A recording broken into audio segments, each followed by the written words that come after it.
We have time for a call or two. I know you're out there.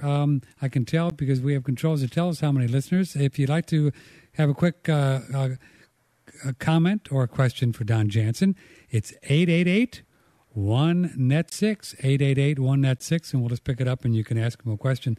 We got to get you up here to the Dripping Springs area and do a little workshop again. Remember we did one some years ago, and we had like 100 people, and you just talked about the ocean-grown technology. We had a ball. Yeah. This time I'll show them how to grow grass. We've got to get more serious about that. Show people how to grow wheatgrass. That'd be great. Everybody should learn that. I just had a class here in Naples last week, and we had about 35 people came, and I brought trays and showed different stages of it, and a lot of them are growing it this week. Mm-hmm. Yeah. And we need to, in our houses, we can grow our own grass, and it's incredible. Uh-huh. We need to supplement our food with good food. Do you use the fluorescent lights for the lighting? Just regular, fluorescent lights are fine. Mm-hmm. For plants that don't set flower, any kind of light bulb works. But if you're going to have fruit set and a blossom set, you need ultraviolet. Yes, then you need a special bulb. Hi, where are you calling from? San Marcos. Okay, go ahead. Well, you're on there. Yes. The question is, when you talk about the ratios of the ocean-watered rainwater, are we measuring 2,000 to 500 parts per million as conductivity or total dissolved solids, or is that the actual physical ratio? You got to turn down your computer a little bit. He said total dissolved solids. Yeah.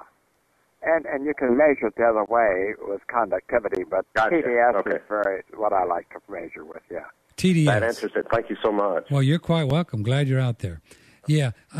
So total dissolved solids. That's what you do, right? And TDS meter. Yeah, you get one of those little meters. They're very inexpensive, aren't they? I have a couple of them, and H&M Digital sells them on the internet for $25, I think. H&M Digital. Yeah. On the internet for $25. They're very good. I've used mine for years. They're very good. Don Jansen, I have some fruit trees outside and fig trees, and I've been giving them a solution. What would be the best ratio, the TDS, for those kinds of things? I'd say trees can easily take 2,000. About 2,000 parts per million? At least once a week, give them a drink. I did this. Oh, I can do it once a week. Oh, yeah. Yeah. Oh, they'll love you. Really? And if you have a big tree like an avocado tree or an orange tree, about a 5-gallon bucket, just ring it right around the stem, the trunk, and let it pour out where the roots are. Okay. The size of the bush above it. And, man, that's a good drink. And then the rainwater will take it down to them. Okay. So I'll get about a 5-gallon bucket, fill it up with my rainwater, and dump in enough ocean water for 2,000 parts per million, and once a week just have a go, huh? Yeah. Do that this summer, and they'll love you. Folks, I got to tell you, I gave these small fig trees, they're only about 2 feet high, some ocean water about a week and a half ago, and you cannot believe what happened in the last week and a half. I mean, you could tell the difference. Yeah. I'm just blown away. It's like, okay, now where are folks going to get ocean water? Because I brought in a few barrels for myself years ago from, Kevin up in Wisconsin. Yeah. How can folks get it? I have a friend in Miami who goes out in the Atlantic, and he's getting it now, and he can send you a 5-gallon bucket to UPS. Okay. And he gets... I think it's $17 a gallon he wants for it. Yeah. That's what I pay him for it.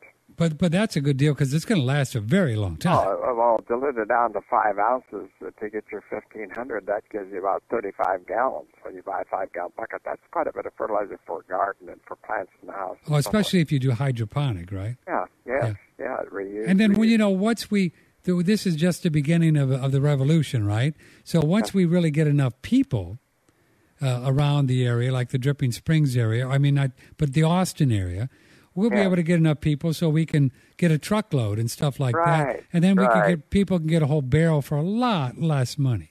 And they could go to your coastline, go in the Gulf, stay away from the big cities, and go out about 10, 15 miles. A boat get you a bunch of barrels of it. It'd be a lot cheaper. Yeah, we can figure it out ourselves. But we recommend that. But first, we need to get a few hundred people are into it and that kind of thing. That'll just take a little while, but we'll build it with One Radio Network. And because come the revolution, folks, what we need is just food. We we need food. We need some minerals so we can think clearly, right? Right. And you can survive and stay healthy even though there won't be good food. So Anne Wigmore lived through the Second World War. She and her mother and her grandmother hid up in the attic. And the night, little Anne would go out and tear off grass. And the next day they sat up in the attic and chewed everything downstairs was stolen because soldiers would come tromping down. They didn't know the women were up in the attic. Right. But they lived through the Second World War off of grass, off the land. Now, had they had wheatgrass, it would have been better grown in ocean water, but they didn't know that. Yeah, I've heard that story. Isn't it a wonderful story, folks? So that's actually how Anne Wigmore got to start, right? That's how she figured out how powerful grass was. Yeah, that's right. And if you've just joined us, Don Jansen said at the beginning of the program that he stumbled on the fact that grass is the one species on the planet that will uptake every mineral that you introduce to it. Every mineral. The other species like sweet potatoes or celery, they're Don? They're kind of genetically designed to only pick up a certain amount, right? Yeah, and when you get hybrid seeds, they're overdosed, genetically engineered to take up way more NPK, nitrogen, phosphorus, potassium, than you would out of ocean water.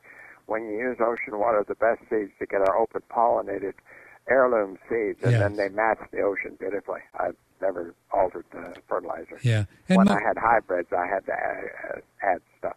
Yeah. So they manufacture these seeds to just take up the NPK stuff. Right. Way more than normal. Yeah. Yeah. Boy. Do you think that's why we're all kind of silly because we don't have enough minerals? It's hard to think clear. You think so? That's why we're sick and we don't feel good and we don't have energy. You bet. People always have all kinds of ailments. They don't have the. It's like telling you to repair your house and you want a new roof put on, and when the guy comes to repair it, he wears the shingles. He says, I don't have any, but fix it. Well, what's he going to do? There's no nails, no shingles. That's why we do our bodies. There's nothing to repair it, and we are made from the elements, and we've got to have the elements to repair. The body will heal itself if we give it the elements. It knows what to do with it, but you got to have the shingles there. Mm-hmm. It won't do it. Got to have them. Don, do you have an email if folks want to reach you? Yes, sure. It's Donald.Jansen at gmail.com. Donald.Jansen at gmail.com. Right, yeah. That's to answer questions, help people get started. Yeah, and as we get going, now that I'm at this full time, we're going to be able to do a lot more, but we can take some photos of our whole setup here, dripping. And folks, again, I'll offer an invitation to you. Don helped me set up a really beautiful system that's hydroponic in gravel, and you can get an idea. I invite you over. Just email me, Patrick at oneradionetwork.com, Patrick at oneradionetwork.com. I'll be happy to have you come over. You can take a look at it and then build your own at home. And it's a beautiful thing because you don't have to just once a day. You could actually put it on a timer, and since there's no weeds, you wouldn't have to do anything. That's right. Automatic water. You wouldn't have to do anything. You the garden. Go out and pick the fruit. Yeah, just go out and pick the fruit. Well, I'm glad you told me about that. My fruit trees. Boy, I'm excited about that. I didn't know you could water them once a week. Wow. Oh yeah. They don't need it every day at all because they got massive roots, and that's the most I've ever. In fact, I changed the whole orchard around with all the dying. They call it young tree decline, YTD, and he had a bunch of dead trees in his grove, and I watered them 3 times in 3